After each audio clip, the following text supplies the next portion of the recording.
السلام علیکم۔ 9th class یہ آپ کا اسلامیات کا لیکچر ہے۔ باب ہفتم سبق نمبر 3 اسلام میں مستقبل کی منصوبہ بندی کی اہمیت۔ اس کے مشقی سوالات دیکھیں۔ مستقبل کی منصوبہ بندی کا معنی اور مفہوم تحریر کریں۔ پیج نمبر 157 پر فرسٹ 2 لائنز فرسٹ شارٹ کا آنسر ہے مستقبل کا معنی ہے آنے والا وقت، یہاں سے لے کر اسباب اختیار کرنے کی کوشش کریں یہاں تک۔ سیکنڈ شارٹ قرآن و سنت کی روشنی میں مستقبل کی منصوبہ بندی کی اہمیت بیان کریں۔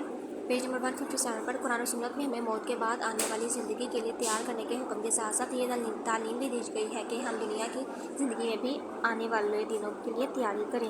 یہ سیکنڈ شارٹ کا آنسر ہے۔ تھرڈ کوشچن نہیں پھر فورتھ دیکھیں۔ مستقبل کی منصوبہ بندی کے کوئی سے 4 اثرات۔ پیج نمبر 158 پر جب کوئی شخص یا قوم منصوبہ بندی اور سمجھ بوجھ کے ساتھ فیصلہ کرتی ہے یہاں سے لے کر آپ نے 4 پوائنٹس کر لینے ہیں۔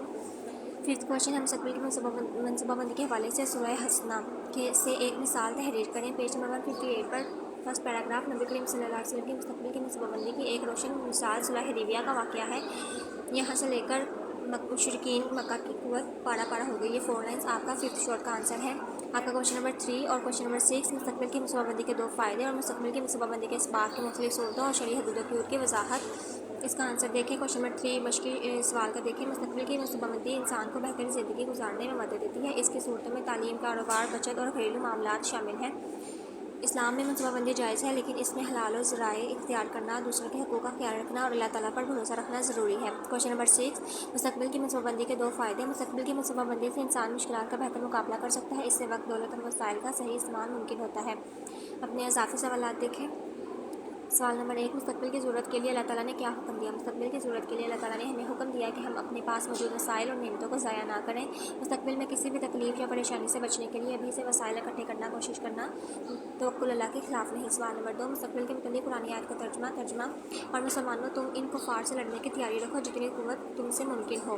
سوال نمبر 3 حضرت یوسف کو مستقبل کی منصوبہ بندی کرنے کا کیا فائدہ ہوا؟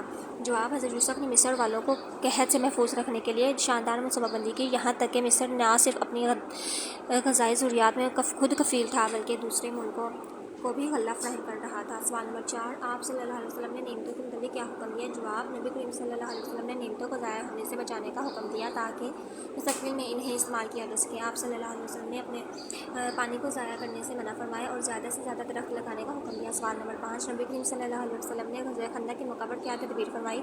غزوہ خندق کے موقع پر آپ صلی اللہ علیہ وسلم نے مسلمانوں کی حفاظت کے لیے منصوبہ بندی فرمائی۔ آپ صلی اللہ علیہ وسلم نے اس موقع پر حضرت سلمان فارسی کے مشورے پر ایک خندق کھودی اور اس طرح اہل مدینہ مشرکین کے حملے سے محفوظ رہے۔ سوال نمبر 6 مستقبل کی منصوبہ بندی کے متعلق ہر مسلمان کو کیا کرنا چاہیے؟ جواب ہر مسلمان کو چاہیے کہ وہ اللہ تعالیٰ کے حکم اور آپ صلی اللہ علیہ وسلم کے اتباع میں آنے والے وقت کے لیے خود کو تیار کرے۔ ہاتھ پہ ہاتھ رکھ کر بیٹھنے والوں کو اللہ تعالیٰ پسند نہیں فرماتا۔